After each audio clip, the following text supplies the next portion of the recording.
क्या आपके बच्चों में प्रोटीन की कमी तो नहीं है? इसका पता आप अपने घर में चला सकते हैं।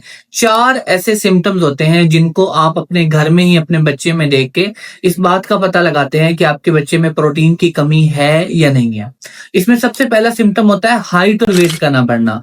देखिए, बच्चों के अंदर हाइट और वेट का जो लेना-देना होता है वो प्रोटीन के साथ होता है। मतलब जो बच्चों की हाइट ग्रोथ होती है वो प्रोटीन करवाती है। अगर आपके बच्चे की हाइट और वेट इंक्रीज़ नहीं हो रहा तो हो सकता है आपके बच्चे के अंदर प्रोटीन कम हो। तो आप अपने बच्चों की जो प्रोटीन इनटेक है उस पर एक नजर देखें कि आपका बच्चा दिन में कितनी प्रोटीन ले रहा है।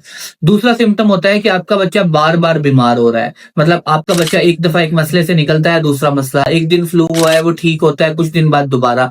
इसकी वजह होती है लो इम्यूनिटी, क्योंकि इम्यूनिटी डिपेंड करती है एंटीबॉडीज पे, और एंटीबॉडीज जो है वो प्रोटीन बनाती हैं। और अगर आपके बच्चे के जिस्म में प्रोटीन की कमी होगी तो आपके बच्चे की इम्यूनिटी जो है वो कम होगी।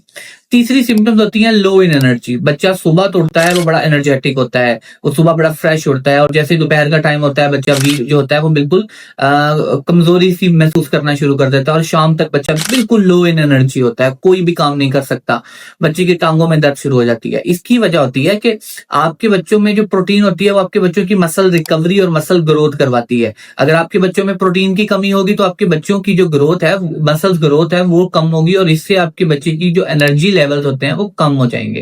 चौथी सिम्टम है कि आपके बच्चे में हेयर एंड स्किन रिकवरी। मतलब आपका बच्चा जो है उसके हेयर जो है वो बहुत ज्यादा पतले होने स्टार्ट हो जाएंगे, बहुत ज्यादा हेयर फॉल होंगे। वो जब भी नहाएगा या सोएगा तो आपको उसके बिस्तर पे उसके हेयर्स नजर आने शुरू हो जाएंगे। और दूसरा, अगर आपके बच्चे को कोई भी चोट लगती है तो वो चोट जल्दी ठीक नहीं होती। अमूमन ये होता है कि जो बड़े लोग होते हैं उनकी निस्बतन बच्चों में जो रिकवरी होती है वो ज्यादा जल्दी होनी चाहिए, लेकिन अगर आपके बच्चे में वो रिकवरी जल्दी नहीं हो रही तो वो भी एक प्रोटीन डेफिशिएंसी की निशानी होती है।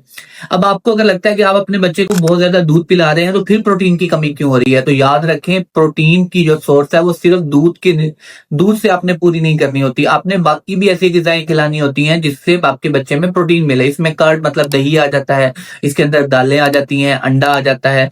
अगर आप अपने बच्चों में ये डाइट देंगे तो आपके बच्चों में प्रोटीन कमी होने के चांसेस बहुत कम हो जाएंगे।